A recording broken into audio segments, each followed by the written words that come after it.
Hey everyone, welcome back to Callie and Beans Books. I'm Brittany and today I'm going to do the mid-year freak out book tag. Now I know I'm a little late to the party. I just had so much going on in June that I did not have time to do it in June. So I'm going to do it today, and I've really enjoyed looking back on the first half of 2022 and my reading. Did realize that I haven't really read a lot of physical books. I've done a lot of audiobook listening and reading on Kindle, but I haven't read a lot of physical books. So I'm hoping to change that the rest of the year. So starting off, the first prompt is the best book I've read so far in 2022.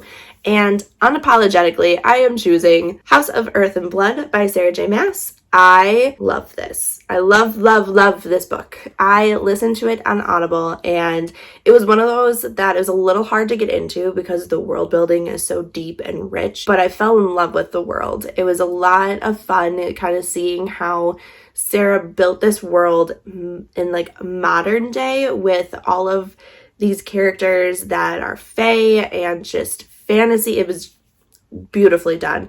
And I know a lot of people are kind of split on her writing style in general, but I love it. I really enjoyed the setup, and everything about Bryce's story in the beginning is so well done, and I'm looking forward to more, which leads me to the best sequel of 2022 so far. And again, I'm stuck on Crescent City, so the best sequel for me is A House of Sky and Breath by Sarah J. Maas. It was amazing. I cannot wait to see where we go from here within the entire universe of Sarah J. Maas. I'm so excited. There's not much I can say about Crescent City 2 because it is full of spoilers, but the continuation of the story, it's not as heart-wrenching, but it sets up to be very terrifying for all of the characters involved going forward in the next parts of her book. So the next prompt is newest releases I have not gotten to yet, and I'm going to start this with Glow by Raven Kennedy. I read the first 3 of the Plated Prisoner series in the beginning of the year and fell in love with her writing style. At that time, when I first read this series, I thought it was a trilogy. It's not. So I was like, okay, I can wait for the final one. Not a big deal. 6 months really isn't that long. Just to find out, we have another one. Glow is going to be the 4th, and then there's Gold, which is the finale that comes out next year. So I'm very excited to continue with this series, but I'm also extremely nervous because Raven Kennedy is like the queen of cliffhangers. Like, all of the Plated Prisoners series so far has had a really major cliffhanger.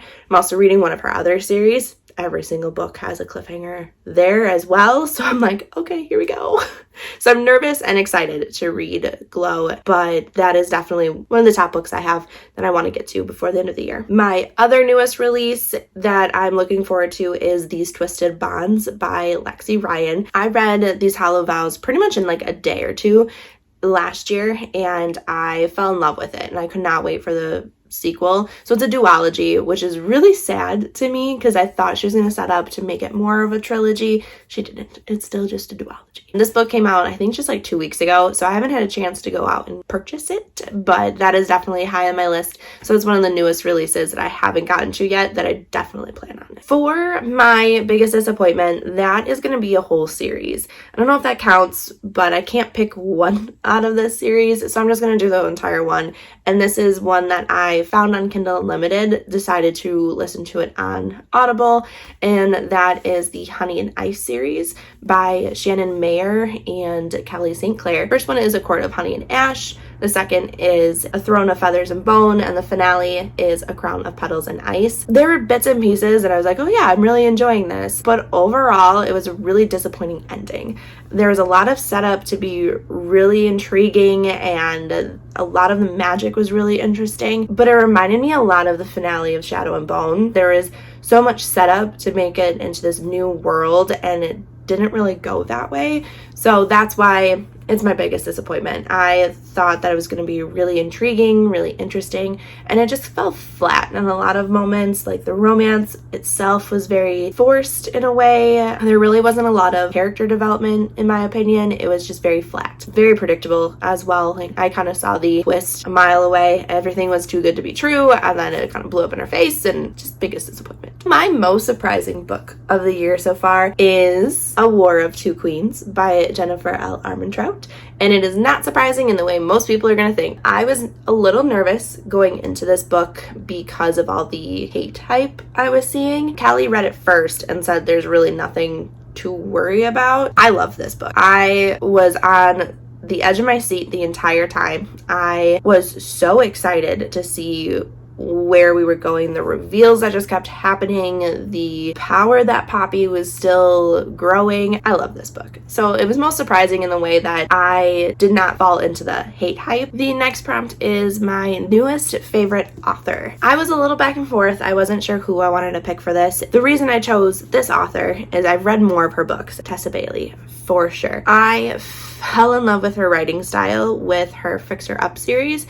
And then I listened to It Happened One Summer on Audible, and it was just chef's kiss.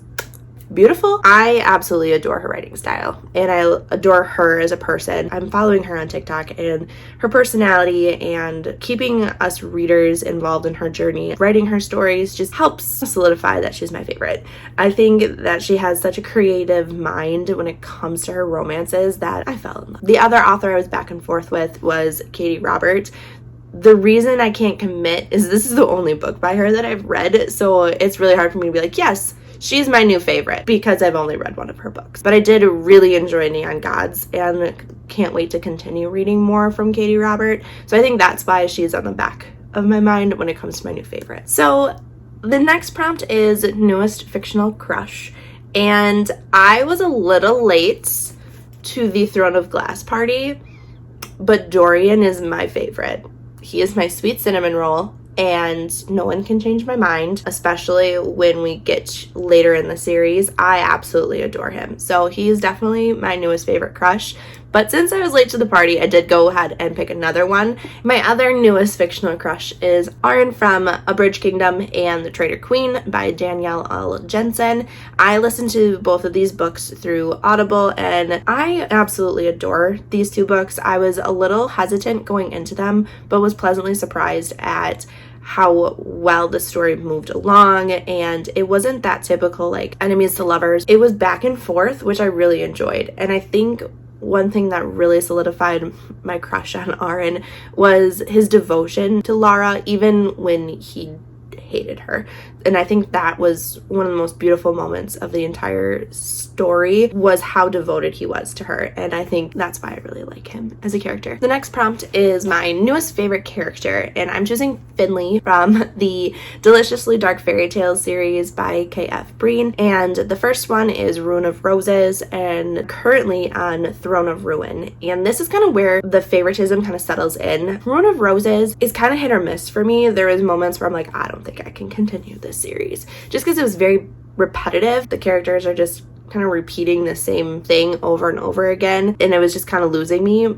But then the ending and beginning of Throne of Ruin really solidified that I like this series. She's a very strong, independent character. I think my favorite thing about her is that she doesn't perfect a new skill right away. There's a lot of trial and error. And I know a lot of our heroines and a lot of these series, once they're trying something, they're perfect at it right away. She's very headstrong when it comes to her family and the love interest, and I'm all about it. I think she's handling her own in this new world that she's been thrown into, and the side characters help a lot, but I absolutely adore Finley. The next prompt is a book that made me cry. Again, I'm super late to the party, guys, and I recognize that, but this book made me sob pretty much the entire time. And that, of course, is Kingdom of Ash by Sarah J. Maas. This is the finale of her Throne of Glass series, and literally sobbed the entire time. Not fun at all, but I did really enjoy this series. The next prompt is a book that made me happy. I couldn't choose between the two, so I'm going to mention both of them. The first one is Hook, Line, and Sinker by Tessa Bailey. I adore this story. I absolutely love Fox and Hannah. I really liked their dynamic in It Happened One Summer, so getting a whole book around these two was amazing. I absolutely love it. I think what makes it really hit home too is the epilogue Tessa gives us 10 years later into both Fox and Hannah and Piper and Brendan. So beautiful and so well done, and it was exactly what we needed. So the second book that made me happy was The Love Hypothesis by Allie Hazelwood. I think this was so cute and so well written. It was kind of a enemies to lovers, slow burn, fake relationship, all wrapped in one, and it was so cozy, and I absolutely adore it. She has another book coming out this year that I'm excited about as well. I really enjoyed The Love Hypothesis. It made me very happy. Going into the final prompt, books that I want to get to before the end of the year, I'm going to throw in most anticipated because I completely forgot to do that prompt. So I'm going to kind of do a combo. So my most anticipated releases are A Light in the Flame by Jennifer L. Armentrout. This is the second in a Flesh of Fire series, follow-up to A Shadow in the Ember. I was not prepared for the ending of A Shadow in the Ember, so I definitely need the sequel like ASAP.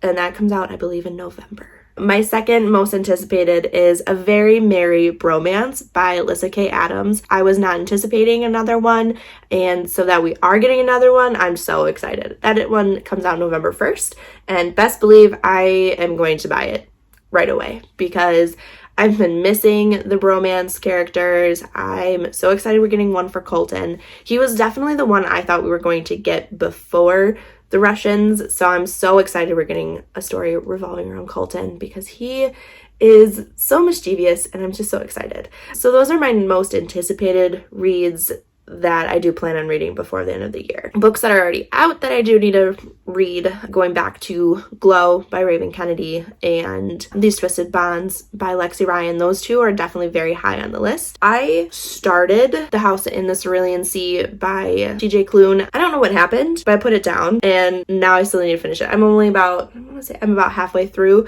so I definitely want to finish this story before the end of the year. Besides those books that I've already mentioned, I do have a very long Kindle Unlimited TBR. The one that I kind of gravitate the most to with Kindle Unlimited is Zodiac Academy, but I'm also very hesitant. I think there's just a lot of hype on TikTok that it's like, yes, I want to read this, but at the same time, I don't know if I can commit to this series because it's so lengthy. That's definitely one that I do plan on reading at some point, either this year or next year. I really enjoy doing the mid-year freakout tag. I think I did it last year and it was a lot of fun. So this is definitely one that I'll probably continue doing every year. I do plan on getting back into Goodreads because I realized how difficult this was trying to do without tracking all of the books that I've read so far. So I do plan on getting back into Goodreads at some point. It's just kind of a daunting task because I haven't done it since last year. So thank you for tuning in, and be sure to head over to our channel and subscribe. And if you do enjoy our content, be sure to hit that like button and share it with your friends and family. And head over to Goodreads and Instagram. All of our accounts are linked in the description below. Until next time, bye.